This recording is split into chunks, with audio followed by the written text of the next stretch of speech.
alur ceritanya pun sama. Satu buku Asma Nadia, satu buku Sri Elitasari. Tentu si pembaca ini lebih pilih buku Asma Nadia daripada buku Sri Elitasari. Gitu, karena orang sudah tahu Asma Nadia bukunya sudah ratusan, beberapa karyanya sudah difilmkan gitu ya. Itu sebenarnya kalau ibu mau jadikan hambatan.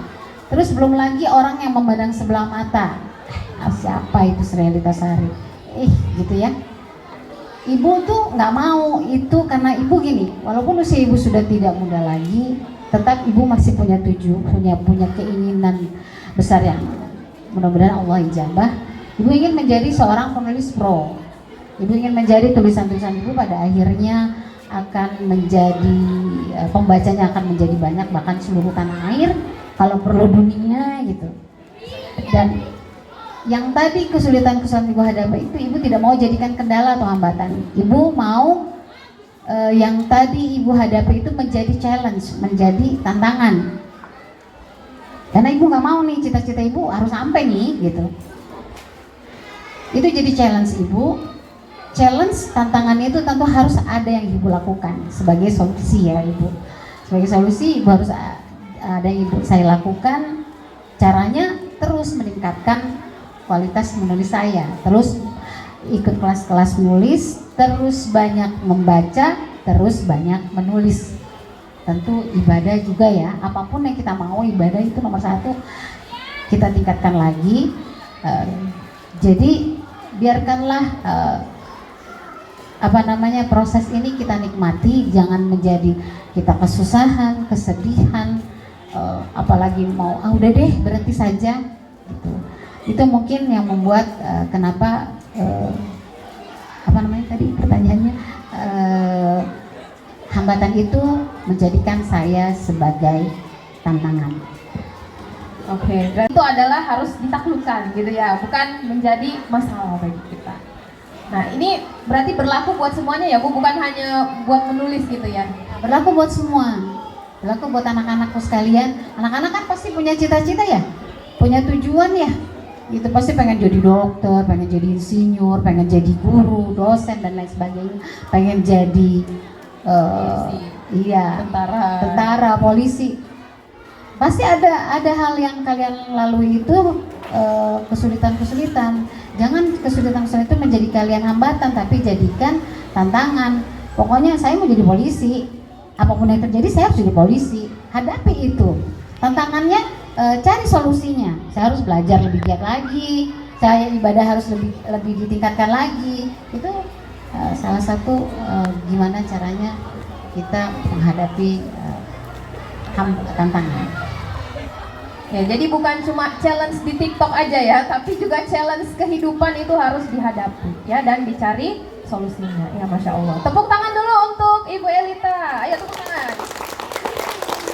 Aduh, kurang meriah, sekali lagi tepuk tangan yang meriah ya. Oke, nah itu tadi sekilas tentang beliau ya.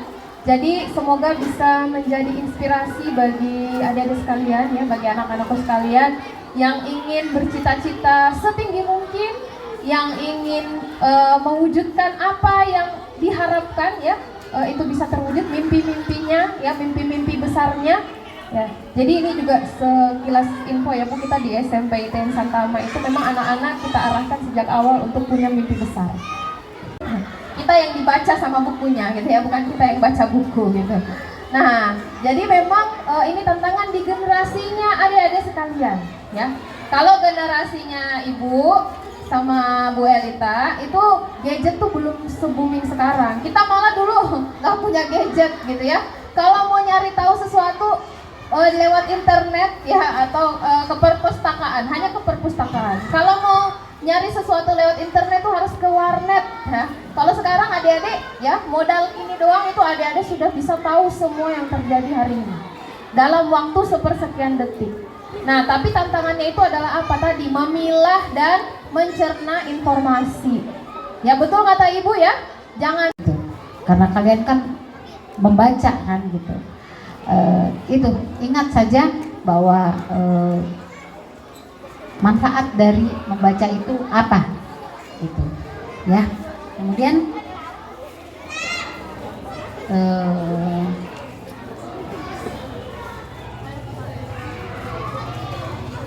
ada tipsnya juga. Tipsnya untuk kalian ini menjadi apa namanya, dengan rajin membaca kalian akan menjadi, insya Allah Ibu yakin ya, dengan rajin membaca itu kalian akan menjadi anak-anak yang produktif ke depannya. Begitu. Ada beberapa tips. Ini mungkin terakhir ya Bu.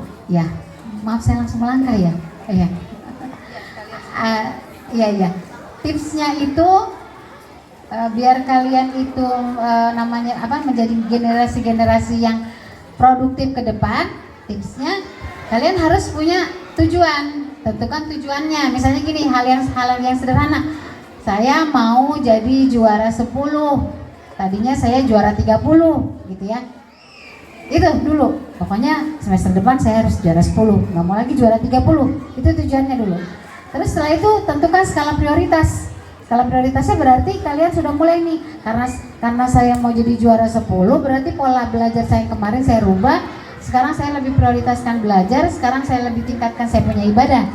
Itu skala prioritasnya, karena kan kalian menjadi juara 10 ya. Kemudian jadilah anak-anak yang work smarter. Belajar